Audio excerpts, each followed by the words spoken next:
Assalamualaikum warahmatullahi wabarakatuh. Jekoners, runtuhnya kerajaan Pajajaran, berawal dari mangkatnya Prabu Siliwangi. Kerajaan Pajajaran, terus mengalami langkah surut. Para penerusnya banyak terjebak pada kenikmatan duniawi, hingga melupakan rakyat dan kedaulatan kerajaan yang harusnya dilindungi sang raja. Kerajaan Pajajaran mulai mengalami kemunduran sejak Ratu Sakti naik tahta menjadi raja. Ferry Taufik El-Jakwene mengisahkan bagaimana buruknya tabiat Ratu Sakti. Dalam bukunya yang berjudul, Hitam Putih Pajajaran, Dari Kejayaan Hingga Keruntuhan Kerajaan Pajajaran, sejak Ratu Sakti naik tahta, Ferry menyebutkan, kerajaan Pajajaran ditimpa masalah kompleks. Masyarakat sudah tidak percaya lagi dengan pemerintahan Ratu Sakti, karena kelaparan merajalela, dibarengi dengan kemaksiatan dan kejahatan.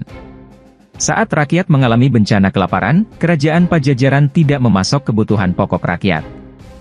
Ratu Sakti justru lebih suka mabuk-mabukan, dan jauh dari agama.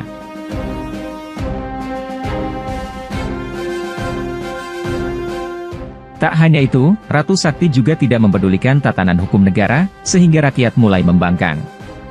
Ratu Sakti memiliki moral yang buruk, memberlakukan hukum semena-mena terhadap masyarakat kecil, yakni dengan menghukum mati penduduk, merampas harta masyarakat tanpa alasan pasti. Ratu Sakti juga dicap sebagai raja yang berani melanggar adat keraton, sebab telah mengawini seorang putri larangan dari keluaran yang dilarang adat secara keras. Bahkan, Ratu Sakti juga memperistri ibu tirinya. Kisah buruk pemerintahan kerajaan Pajajaran di bawah kepemimpinan Ratu Sakti, berakhir setelah Ratu Nilakendra atau Tohaan Domajaya naik tahta. Ratu Nilakendra naik tahta pada tahun 1551 Masehi, setelah Ratu Sakti meninggal dunia. Harapan akan lebih baik dengan pergantian raja ternyata lebih jauh dari harapan. Ratu Nilakendra yang memerintah kerajaan Pajajaran selama 15 tahun, yakni tahun 1561-1567 Masehi, justru tersesat pada sekte Tantra yang dianutnya. Sebagai raja, Nilakendra tidak melanggar larangan adat apapun, tetapi dia terjebak dalam aliran Tantra, merupakan aliran yang rutinitas melakukan meditasi dengan mengolaborasikan simbol yoni dan lingga. Artinya, dalam melakukan ritual meditasi, Raja Nilakendra juga melakukan persetubuhan dengan sejumlah wanita. Aliran ini juga dianut raja terakhir kerajaan Singasari, Kertanegara.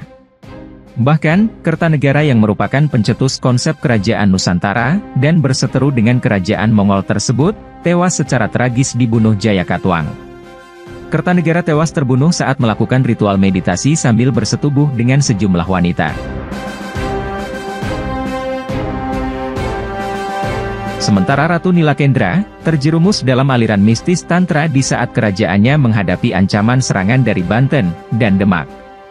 Tak hanya itu, kala itu rakyat di kerajaan Pajajaran, juga tengah dilanda kelaparan hingga terpaksa menggunakan cara apapun untuk menyambung hidup. Rakyat di kerajaan Pajajaran, dibuat semakin kesal. Saat mereka kelaparan dan tak mendapatkan uluran tangan dari kerajaan. Justru Ratu Nilakendra memperindah keraton, dengan membangun taman yang megah. Selain itu, Ratu Nilakendra membuat jalur penghubung antara taman dengan gerbang larangan menggunakan batu-batu.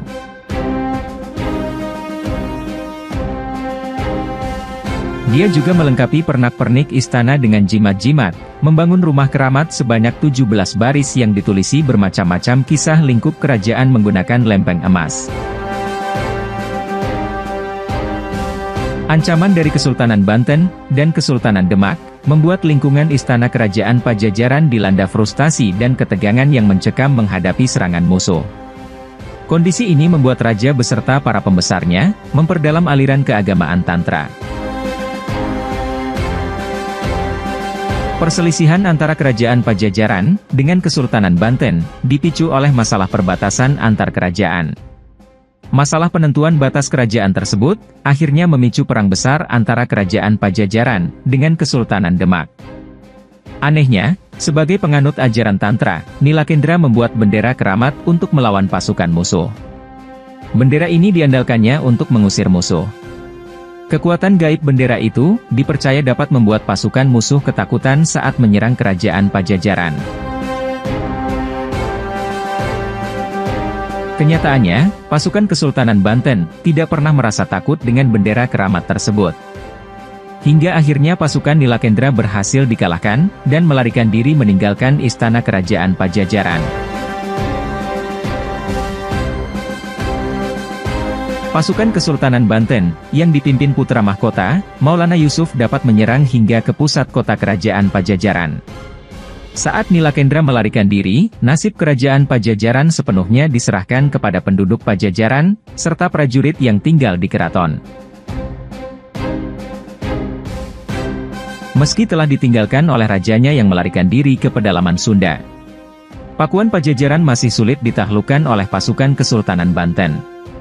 Bahkan, butuh waktu hingga 12 tahun lamanya bagi Kesultanan Banten untuk menaklukkan kerajaan Pajajaran.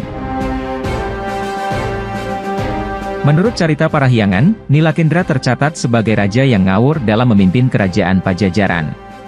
Selama perang besar melawan Kesultanan Banten, Ratu Nilakendra justru hanya mengandalkan jimat-jimat yang dibuatnya. Sementara teknik perang dan strategi pertempuran tidak pernah diasah. Kengawuran itu, akhirnya terbayar tuntas dengan kekalahan.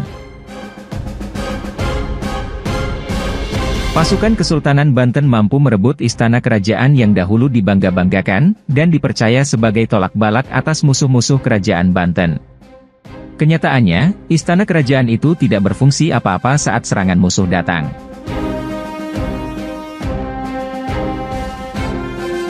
Nilakendra akhirnya wafat dalam pelariannya, pada tahun 1567 Masehi. Demikianlah cerita mengenai sirnanya pusat kerajaan Pajajaran. Semoga video ini dapat menghibur dan memberikan wawasan baru kepada Jekoners. Terima kasih. Wassalamualaikum warahmatullahi wabarakatuh.